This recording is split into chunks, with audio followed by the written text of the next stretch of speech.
Hello, this is the chapter reading for Queen of My Heart by Nikki, Lynn, Barrett.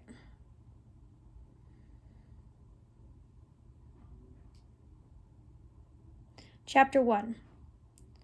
For the Love of Celebrities, posted August 10th, 2015, 432 comments. Actress Quinn Winters is moving on from the daytime show scene and making a debut in Nashville. Sources say she moved to Music City about 3 months ago, but no word as to whether she's signed with a record label or not. Known for shows like Rose Lane, The Best White Lies, and All That She Can Be, maybe Winters is tired of being killed off on television.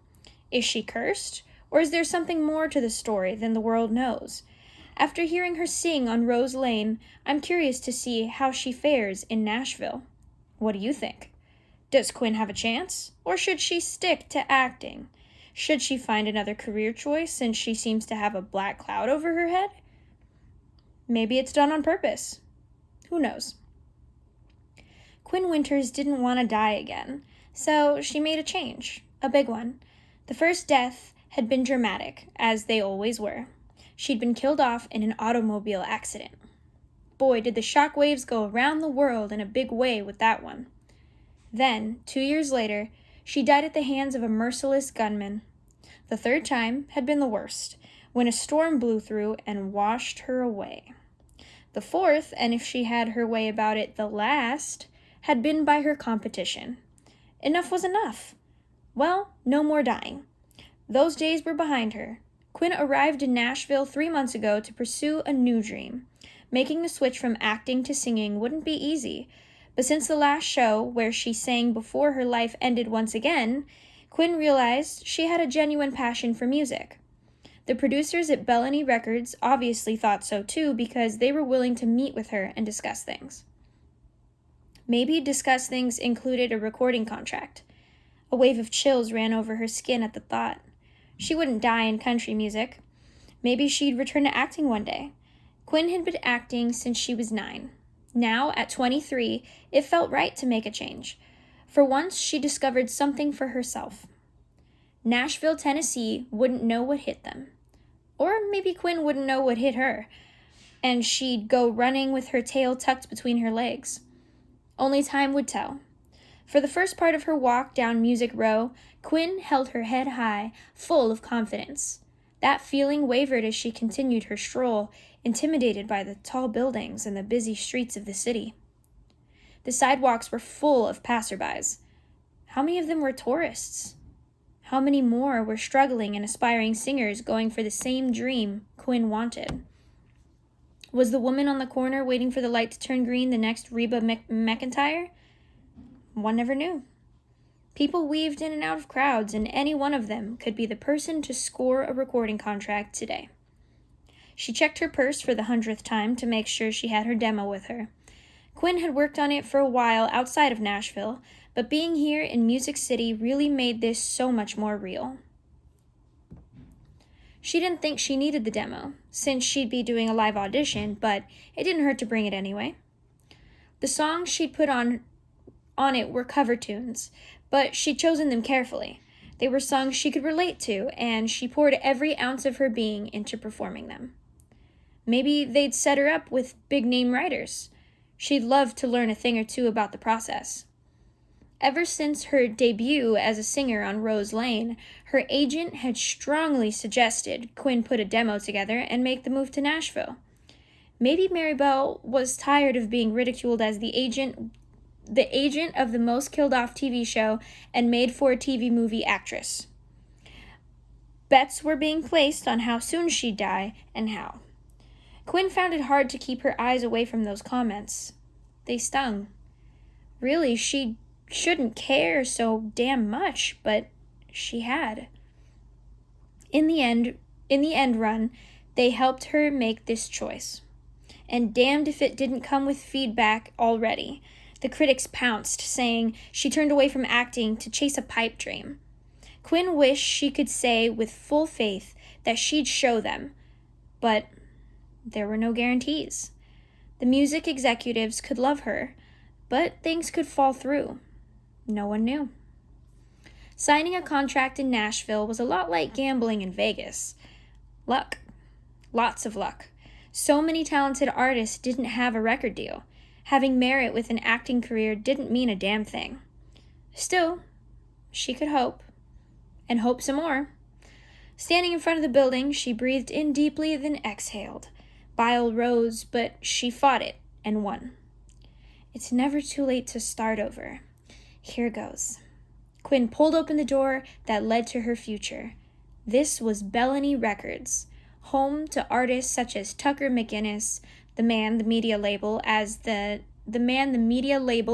next king of country. If she could get a deal here, on the same label, with one of the country music's latest big names, what an opportunity. But Nashville was so different than the acting world she'd grown up in. Quinn approached the desk, taking in the sights of the front office. Large photos hung on the walls of the stars signed to the label, Tucker's face being right in the middle. There were leather chairs by the windows with a huge oak coffee table full of magazines and books, potted plants every few feet along the back wall. Black tile reflected the bright lights above. A big blue neon sign behind the front desk said Bellany Records caught her eye. This was it, the moment she'd been waiting for and fearing at the same time. "How can I help you?" A woman behind the desk smacked her gum, hit a few keys on the keyboard, then finally glanced up at her. "Oh my God, no way. Quinn Winters?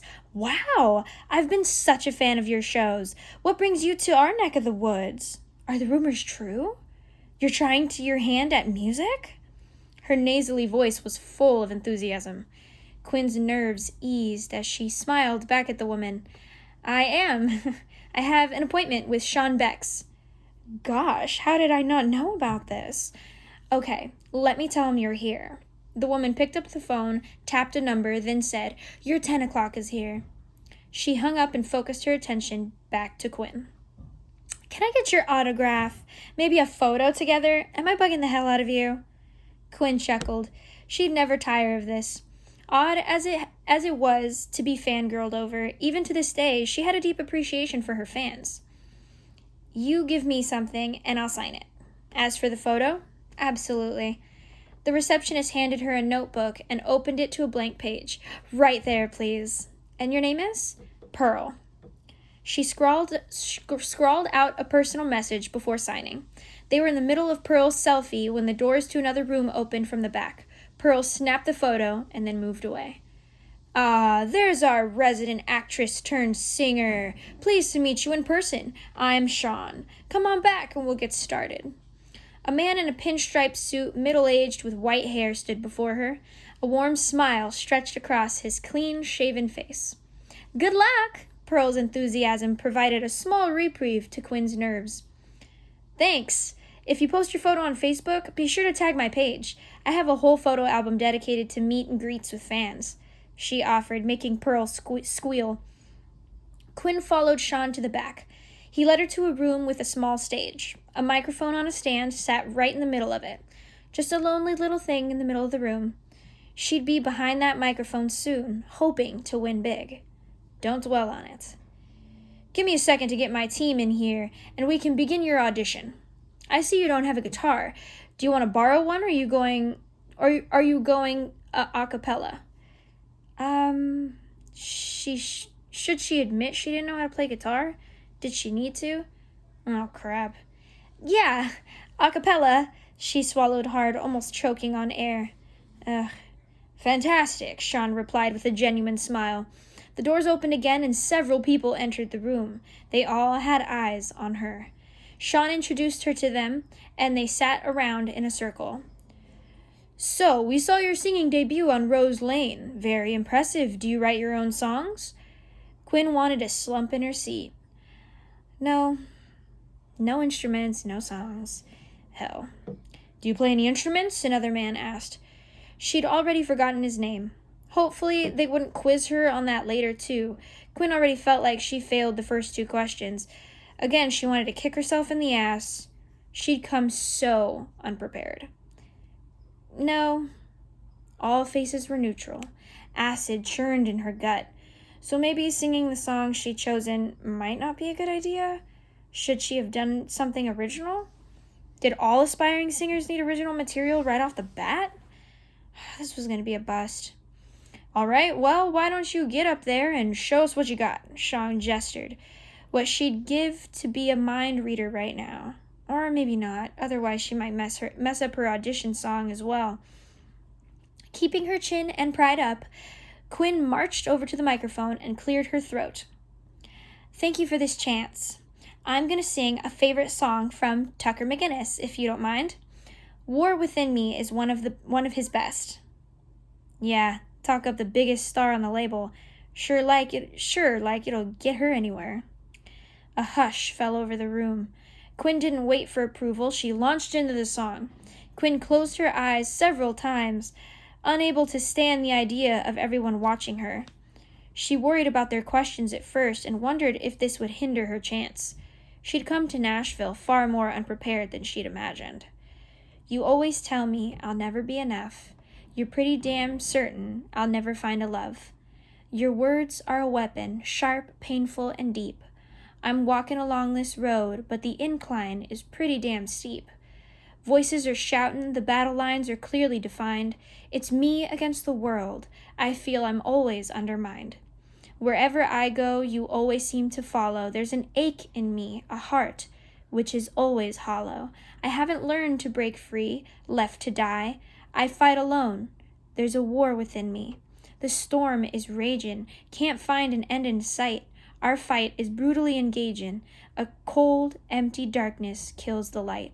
Your words are a weapon, sharp, painful, and deep. I'm walking along this road, but the incline is pretty damn steep. Voices are shouting, the battle lines are clearly defined. It's me against the world, I feel I'm always undermined.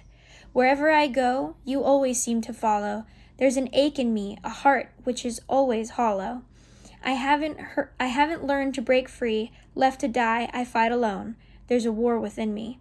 An empty shell of a soul is all that's left of me until I find the way out. There's a war, a raging war. There's a war within me. The silence after she finished her performance scared her. Quinn opened her eyes, waiting with bated breath for a response. Something. Anything. I failed. This isn't going to work. Stupid inner voices should shut up right about now. The man beside Sean spoke first. There's no denying you have talent. Thank you, she replied into the microphone. And is it enough? However, we're looking for a unique style. A lot of artists these days are writing their own songs and playing instruments. And there it went. Not specifically a dismiss, but it didn't sound good from her point of view. Defeat sagged her shoulders. She'd really been hoping for this one after a string of no thank yous. What I want to see is what makes Quinn Winters tick. I want to feel the song from your heart. Your rendition of Tucker's song definitely touched my soul, but we want more from deep down inside. Is this a no? Quinn squeaked out. What did they want? Her damn life story on a silver platter? She'd picked War Within Me because it spoke to her in ways she couldn't describe on her own. Still, it wasn't her song. It belonged to Tucker, and he already touched people's hearts with it. This is we want you, but try to discover yourself as an artist first. Sean's eyes were full of compassion, but Quinn could read between the lines. She hated that line more than anything, because it wasn't a definite yes, and it wasn't a definite no. Like her acting career, her life in Nashville also hung in limbo.